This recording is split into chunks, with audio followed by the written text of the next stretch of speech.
Hello everyone, my name is Rohit Raj. तो आज का हमारा टॉपिक है Dalton's law of partial pressure.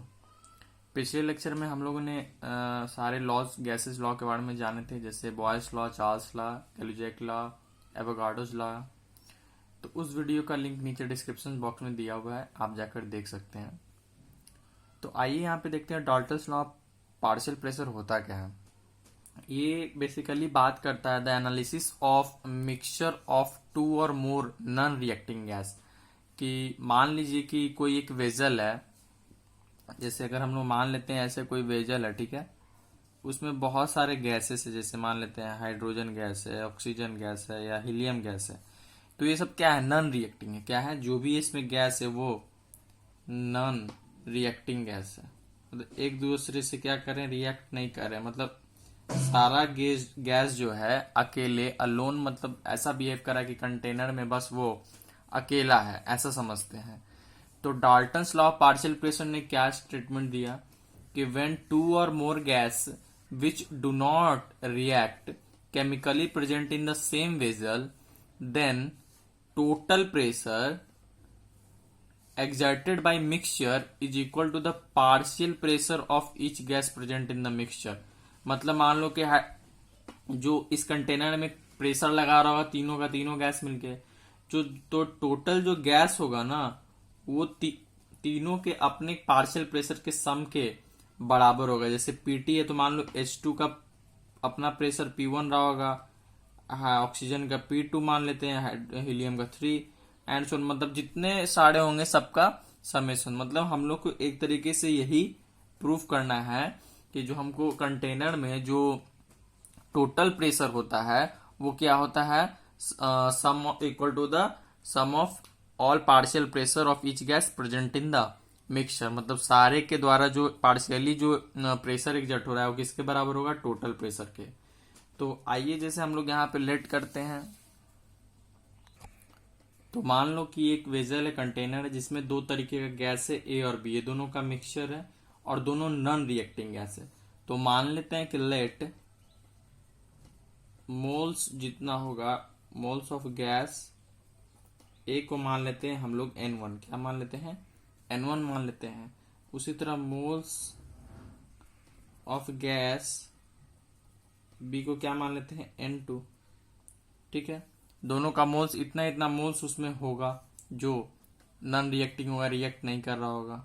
ठीक है, फिर आते हैं लेट।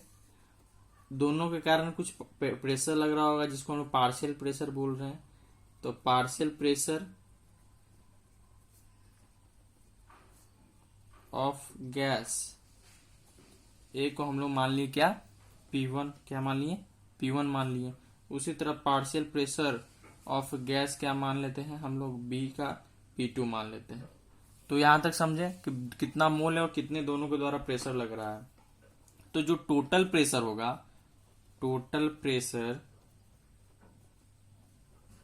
वो क्या होगा? मान लेते टोटल प्रेशर अगर P होगा तो वो P1 प्लस P2 होना चाहिए। यही हम लोग को प्रूफ करना है। ठीक है, तो मानते हैं कि लेट कि फोर गैस क्या ए के लिए, ठीक है, फोर गैस ए के लिए हमारा क्या होगा? आइडियल गैस इक्वेशन लगाते हैं तो P1V N1 RT। वॉल्यूम में तो कोई चेंज नहीं आएगा, यहाँ पे प्रेशर होगा, नंबर ऑफ मोल्स, बाकी R कांस्टेंट है, टेम्परेचर कांस्टेंट है, वॉल्यूम भी कांस्टेंट है। तो ये इक्वेशन क्या हो गया? 1 हो गया। फोर गैस बी की अगर बात करें तो उसके लिए आइडियल गैस इक्वेशन लगा P2V N2 और RT। ये इक्वेशन सेकंड हो गया। तो यहां तक समझे कि मोल्स हम लोगों ने N1 N2, पार्शियल प्रेशर, तो टोटल प्रेशर एक तरीके से हमारा क्या होगा? P1 plus P2। तो गैस एक के लिए आइडियल गैस इक्वेशन लगाए P1V equal to N1 RT। Volume भी कांस्टेंट है आपका, कंटेनर चेंज नहीं हो रहा है, आर गैस कांस्टेंट है, टेम्परेचर भी कांस्टेंट है, और यहाँ गैस बी के लिए। ठीक है, अगर टोटल मिक्सचर की बात करें हम लोग तो फोर मिक्सचर ऑफ गैस क्या होगा? ए एंड गैस बी की बात करें तो जो हमारा पीछे इक्वेशन आया था P1V equal to N1 RT और P2V N2 RT यही आया था। तो एक ये इक्वेशन हमारा निकला था और एक ये इक्वेशन निकला था, ठीक है। उसके बाद क्या होगा कि अगर लिखते हैं कि for a mixture of gas A और बी दोनों के लिए लिखते हैं तो क्या होगा हमारा एक तरीके से PV N1 plus N2 into RT, ये एक तीसरा इक्वेशन आ गया आपका, आया कि नहीं? क्योंकि अगर ये कंटेनर है तो इसमें अगर A भी है और B भी है तो इसका क्या होगा, टोटल प्रेशर P होगा और V वॉल्यूम V होगा, और दोनों का मोल को हम लोग ने जोड़ दिया RT, और वो इंडिविजुअल गैसेस के लिए था, ठीक है। तो यहां से हम लोग देख लेते हैं कि मान लो कि अगर इक्वेशन 1 एंड 2 को ऐड कर दे, 1 प्लस 2 इक्वेशन को ऐड करें तो V कॉमन आ जाएगा, ब्रैकेट में क्या आ जाएगा P1 प्लस P2, उसी तरह वहां RT कॉमन आ जाएगा, वो क्या हो जाएगा N1 प्लस N2। तो आप ये देख सकते हैं कि यहाँ पे RT N1 प्लस N2 किसके बराबर है, PV के बराबर है। तो आप यहां से पुट कर दो P1 plus P2 equal to PV के बराबर, V से भी आपका कैंसिल आउट हो गया। तो देखो यहां से प्रूफ हो गया ना आपका कि P टोटल किसके बराबर है, P1 प्लस P2 के बराबर है, ठीक है। ये आपका यहां से प्रूफ हो गया कि जो टोटल प्रेशर है वो किसके इक्वल है, partial pressure of two non mixture of two gases. तो यहां से ये चीज प्रूफ हो गया, ठीक है।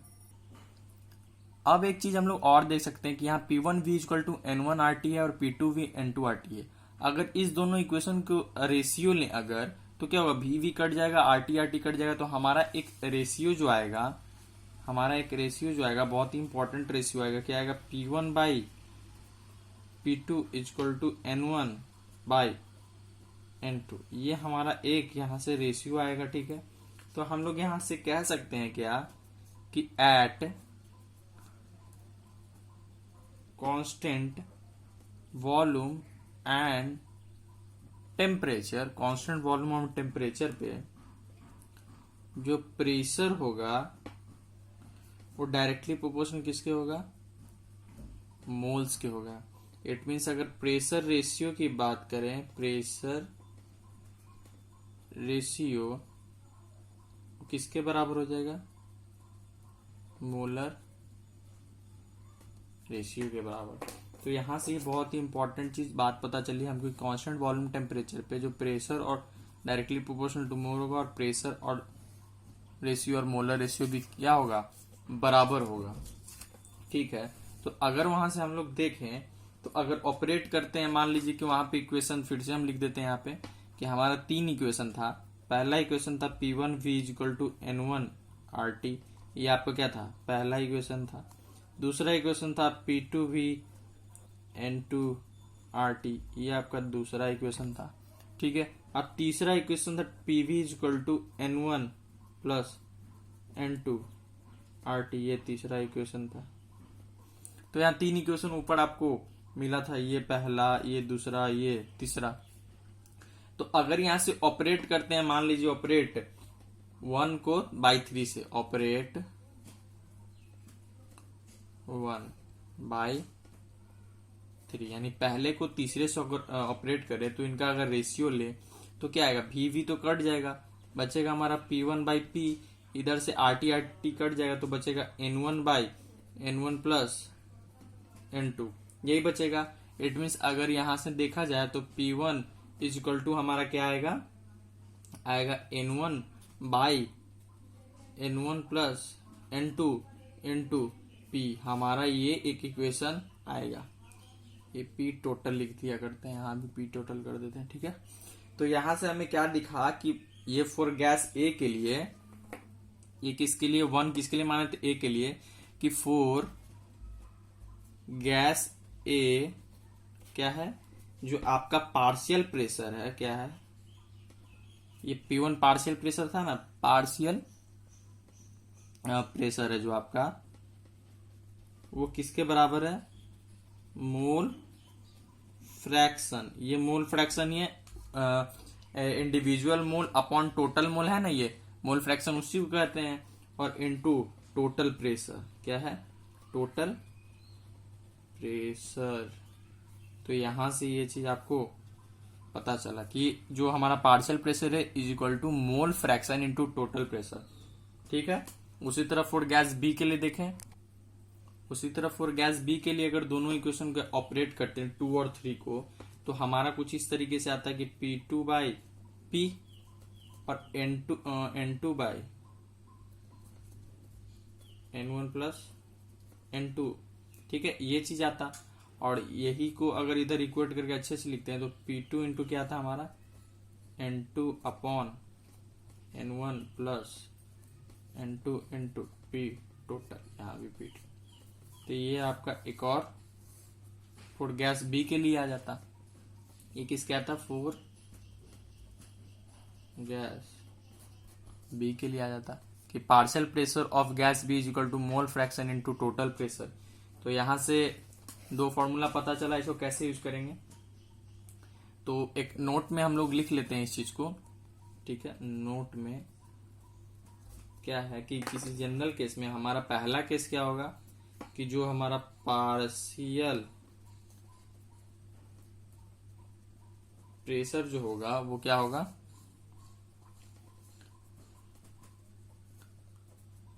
मोल फ्रैक्शन इनटू टोटल प्रेशर होगा, mole fraction into total pressure होगा। और दूसरा क्या होगा कि द सम ऑफ जो मोल फ्रैक्शन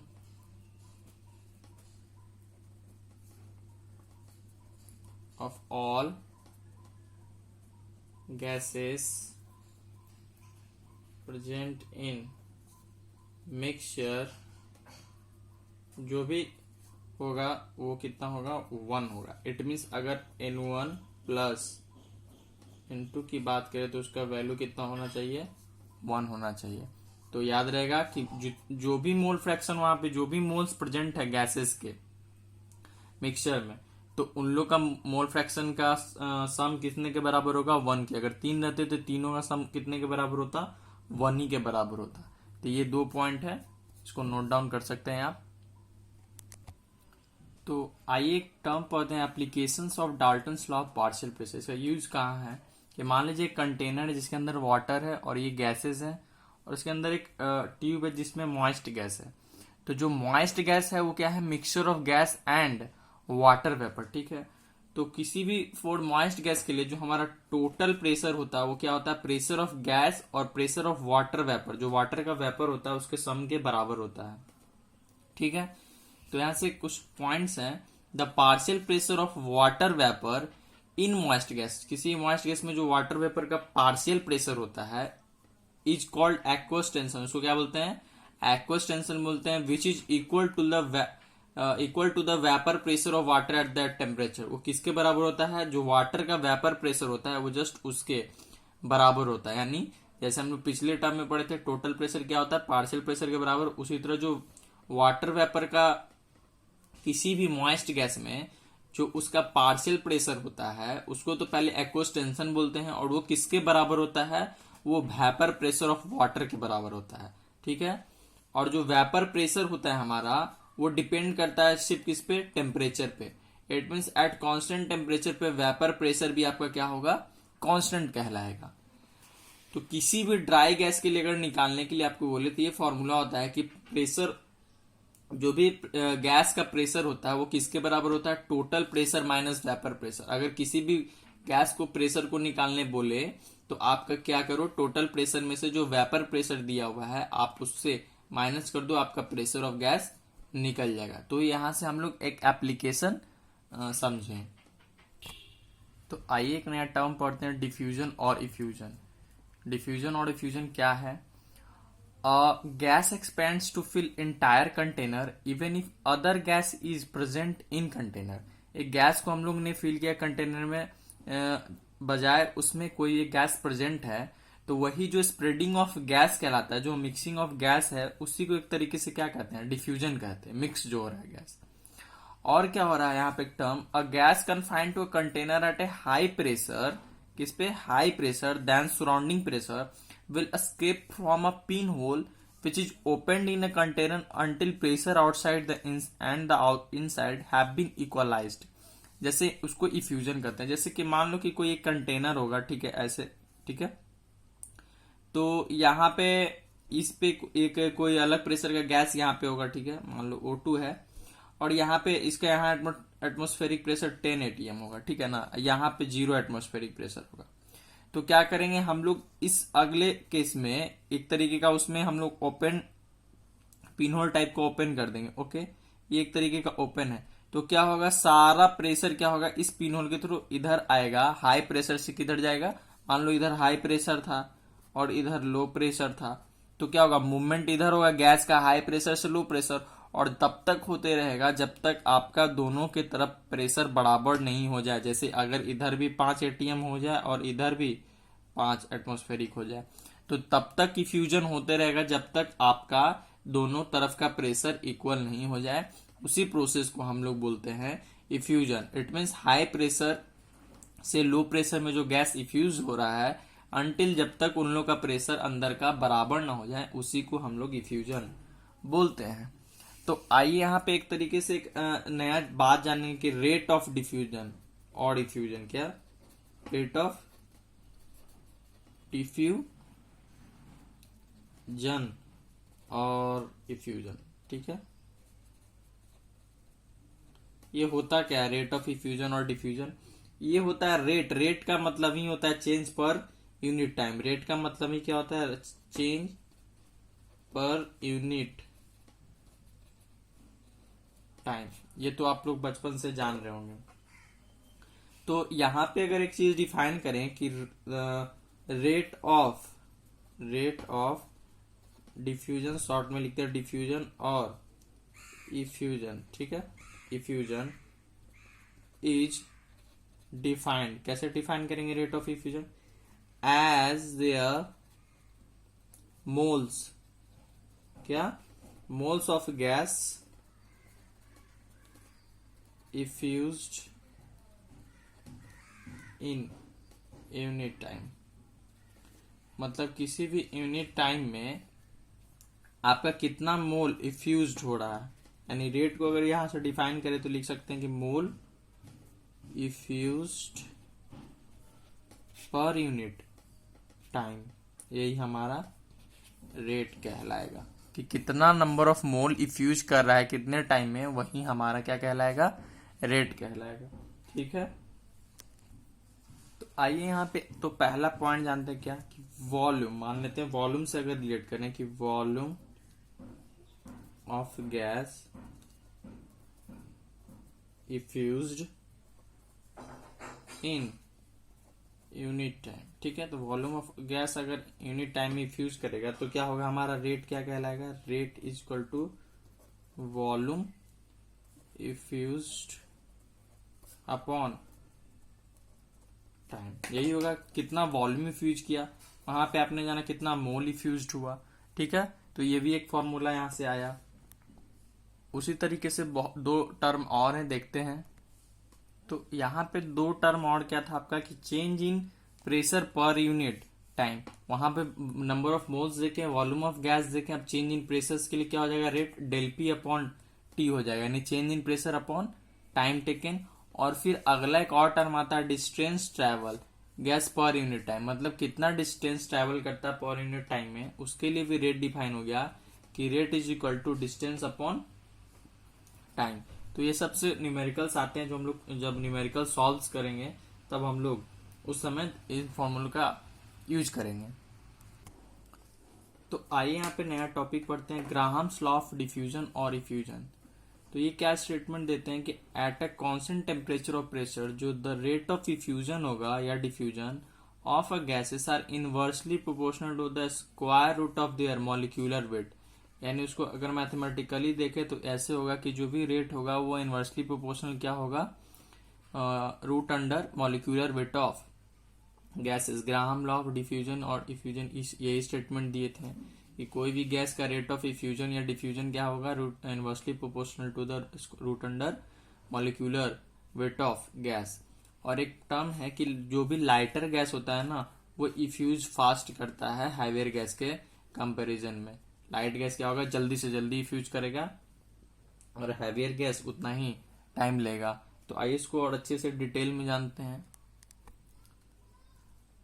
कि मान लो कि फॉर टू गैसेस, कोई दो गैसेस लेते हैं ए, ठीक है ना, for two gases A and gases B हो गया, ठीक है, दो गैस ले लिए हम लोग यहाँ पे। तो फॉर गैस ए के लिए, फॉर गैस ए के लिए हमारा रेट क्या होगा, रेट ऑफ ए के लिए inversely proportional to root under A में हो जाएगा। इसको इक्वेशन 1 मान लेते हैं। उसी तरह ये क्या होगा, आर ए हो जाएगा आपका रेट ऑफ इफ्यूजन और डिफ्यूजन, इसको बोलेंगे फॉर गैस ए। उसी तरह फॉर गैस आपका बी के लिए क्या होगा, ये हो जाएगा आर बी, इसको इक्वेशन 2, यहाँ पे आर बी क्या हो जाएगा, rate of effusion of gas B हो जाएगा, और M B molecular weight of gas B and M is molecular weight of gas A.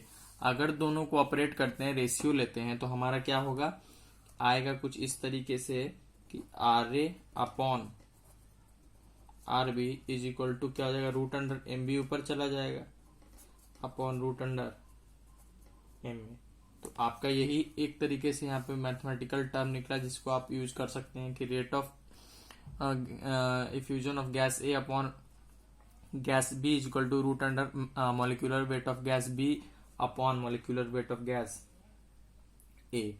तो यहां से मॉलिक्यूलर वेट से डिफाइन करें तो मान लो लेट, अगर लेट, ठीक है, कि V1 जो है, V1 को मान लेते हैं कि volume of gas A, volume of gas क्या है, ए है, जो इफ्यूज कर रहा है इन टाइम T1, और V2 को क्या मान लेते हैं, टाइम T1 में इफ्यूज कर रहा है, ठीक है, लिख देते हैं इफ्यूज कर रहा है, और ये T2 में इफ्यूज कर रहा है।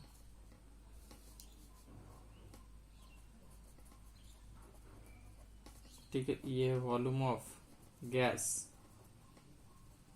बी। तो रेट ऑफ इफ्यूजन क्या होगा, तो रेट ऑफ इफ्यूजन जानते हैं कि rate of effusion A by क्या होता है, V1 बाई T1, ये 1 हो गया, पीछे हम लोग पढ़े थे। उसी तरह आर बी क्या हो जाएगा, ये हो जाएगा V2 अपॉन T2 हो जाएगा कि नहीं, तो यहाँ से 2। तो अब यहाँ से अगर ऑपरेट करें इसको, तो ऑपरेट करने पर हमारा क्या आएगा हमारा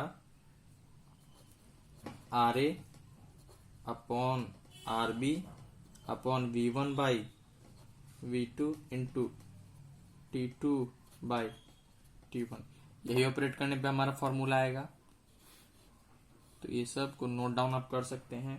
इट मीन्स अगर टोटल को यहाँ से इक्वेट करें तो क्या आएगा हमारा, rate of effusion of gas A upon B, V1 by V2, T2 by T1, molecular weight of B by molecular weight of, ये एक जगह से आप डायरेक्ट तीनों को एक जगह मर्ज कर लिए।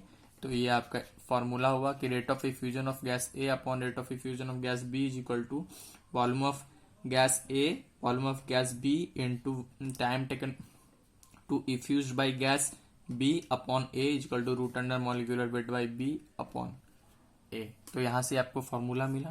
तो आइए कुछ इंपॉर्टेंट पॉइंट्स देखते हैं कि यहाँ पे कुछ इंपॉर्टेंट पॉइंट देखते हैं कि if equal volume of two gases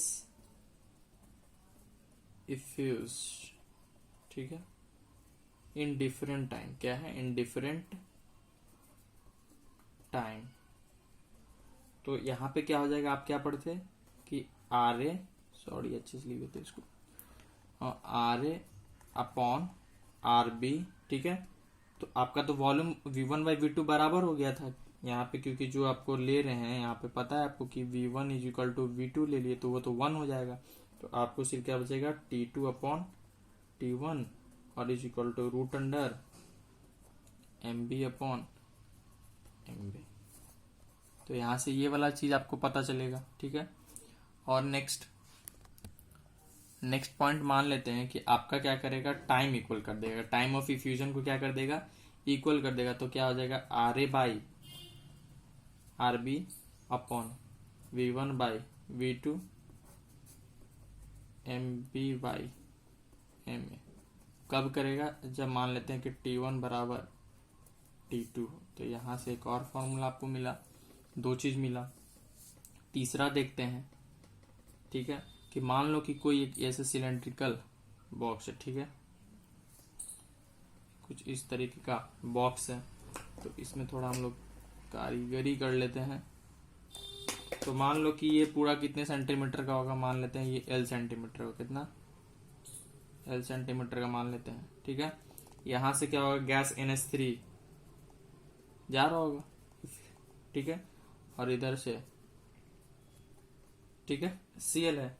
तो मान लो कोई पॉइंट P है यहाँ पे, तो ये डिस्टेंस अगर कितना हो, x हो, तो ये कितना हो जाएगा आपका L माइनस x होगा कि नहीं होगा। तो अगर यहां से हम लोग रेट को डिफाइन करें तो रेट क्या होगा, अगर यहां से हम लोग रेट को डिफाइन करते हैं तो रेट के लिए फॉर्मूला जानते हैं, डिस्टेंस अपॉन टाइम। तो डायरेक्ट हम लोग यहाँ यूज कर सकते हैं कि 4 अगर NH3 के लिए यूज करें तो R NH3 क्या होगा, कितना डिस्टेंस ट्रेवल किया, x अपॉन टाइम क्या मान लेते हैं कि टाइम NH3 लिख देते हैं, ठीक है। उसी तरह अगर फॉर HCl लिख देते हैं, फॉर अगर HCl की बात करें तो HCl के लिए क्या लिखें, R रेट ऑफ इफ्यूजन क्या होगा, इसके लिए L माइनस एक्स होगा अपॉन टाइम HCl होगा कि नहीं होगा। लेकिन जो टाइम लगेगा दोनों के इफ्यूजन में वो क्या होगा, same for the two gas, दोनों के लिए टाइम क्या होगा आपका, सेम होगा। तो जब टाइम सेम होगा तो यहां से हम लोग लिख सकते हैं कि R NH3 अपॉन अगर R HCl का रेशियो ले लें तो हमारा क्या आएगा, x upon L minus x आएगा कि नहीं, क्योंकि टाइम तो दोनों का बराबर है, तो रेशियो लेने पे दोनों कट जाएगा। तो हमारा एक ये रेशियो आया। और हम लोग एक चीज और जानते हैं कि आपका क्या, कि रेट ऑफ अगर NH3 लें अपॉन रेट ऑफ HCl लें तो हमारा जानते हैं molecular weight of HCl upon molecular weight of NH3 आएगा कि नहीं आएगा, NH3 आएगा। तो इसको इक्वेशन भी अगर दोनों इक्वेशन को ऑपरेट करते हैं तो हमारा क्या आ जाएगा, एक तरीके से इस तरीके से कुछ आएगा, x upon L minus x. HCl का यहाँ कितना हो जाएगा 36.5 और ये हो जाएगा 17, ये वैल्यू अप्रोक्स आ जाएगा 1.46 आ जाएगा। तो यहां से ये चीज समझते हैं कि कैसे वर्क करेगा, इट मीन्स। और अगला हम लोग नेक्स्ट पॉइंट देखते हैं कि एक तो यहाँ पे और टर्म आया क्या, कि रेट ऑफ इफ्यूजन जो होगा आपका directly proportional to the area of hole होगा, जितना ही बड़ा एरिया ऑफ होल होगा उतना ही इफ्यूजन तेजी से होगा। फिर अगला एक पॉइंट और जानते हैं कि जो इफेक्ट ऑफ प्रेशर क्या होगा रेट ऑफ इफ्यूजन पे। तो किसी भी कांस्टेंट टेम्परेचर पे, एट कांस्टेंट टेम्परेचर पे, ठीक है, जो रेट ऑफ इफ्यूजन होगा या डिफ्यूजन होगा किसी भी गैस के लिए, जो भी रेट होगा रेट ऑफ इफ्यूजन, वो क्या होगा, डायरेक्टली प्रोपोर्शनल आपका प्रेशर क्या होगा, और इनवर्सली प्रोपोर्शनल आपको पता है मॉलिक्यूलर वेट क्या होगा। यानी एक चीज पता चला कि कोई भी रेट ऑफ इफ्यूजन या डिफ्यूजन किसी भी गैस के लिए डायरेक्टली प्रोपोर्शनल किसके होगा, प्रेशर के। यानी प्रेशर जितना ज्यादा होगा इफ्यूजन उतना ही फास्ट होगा, तेजी से होगा, और इनवर्सली प्रोपोर्शनल होगा square root of their molecular weight. तो अगर इसको डिफाइन करें अच्छे से तो मान लेते हैं कि फॉर गैस ए के लिए, कोई गैस ए लेते हैं, तो मान लो कि रेट ऑफ इफ्यूजन इसके लिए क्या माने, रेट ऑफ इफ्यूजन मान लेते हैं, लिख देते हैं रेट ऑफ इफ्यूजन RA मान लेते हैं, ठीक है। पार्शियल प्रेशर मान लेते हैं, क्या पार्शियल प्रेशर मान लेते हैं PA, ठीक है। मॉलिक्यूलर वेट क्या मान लें, मॉलिक्यूलर वेट ऑफ गैस मान लेते हैं MA, ठीक है। तो ये तीनों चीज मान लिए तो हमारा एक तरीके से यहाँ से रेट जो निकलेगा, रेट क्या होगा, डायरेक्टली प्रोपोर्शनल क्या होगा, pressure upon molecular weight of root under में। तो यहाँ से एक इक्वेशन पता चला कि नहीं पता चला, ठीक है। तो नेक्स्ट इक्वेशन देखते हैं, यहाँ पे हम लोग क्या हो सकता है कि फॉर गैस बी के लिए अगर लें, फॉर गैस बी के लिए लें तो हम लोग यहाँ से डायरेक्ट लिख सकते हैं कि जो रेट ऑफ इफ्यूजन या डिफ्यूजन गैस बी के लिए होगा डायरेक्टली प्रोपोर्शनल उसके pressure of B upon root under molecular weight of B के बराबर होगा। ये तो समझ रहे हैं कैसे लिखे हम, ठीक है। तो अगर दोनों इक्वेशन को ऑपरेट करें तो हमको ये चीज मिलेगा कि रेट ऑफ इफ्यूजन या diffusion of gas A upon B अगर रेशियो लेते हैं वो आएगा P A upon P B into M B upon M B. ये आपका एक और यहाँ पे टर्म पता चला कि rate of effusion of A by B P A by P B into M B by A M A. वहां पे क्या था V1 बाई V2 और T2 बाई T1 और equal to root under M B by M A. तो यहाँ से बहुत सारे आपको फॉर्मूला पता चले। और देखते हैं नेक्स्ट पॉइंट, यहीं पे बात करते हैं कि किसी भी कांस्टेंट टेम्परेचर पे और वॉल्यूम पे at constant temperature and volume पे क्या होगा कि जो आपका प्रेशर होता है वो डायरेक्टली प्रोपोर्शनल किसके होता है, मोल्स के होता है। प्रेशर किसके डायरेक्टली प्रोपोर्शनल होता है, मोल्स के। हम पीछे ही पढ़ चुके हैं कि प्रेशर रेशियो किसके बराबर होता है, प्रेशर रेशियो किसके बराबर होता है, वो मोलर रेशियो के होता है कि नहीं बराबर।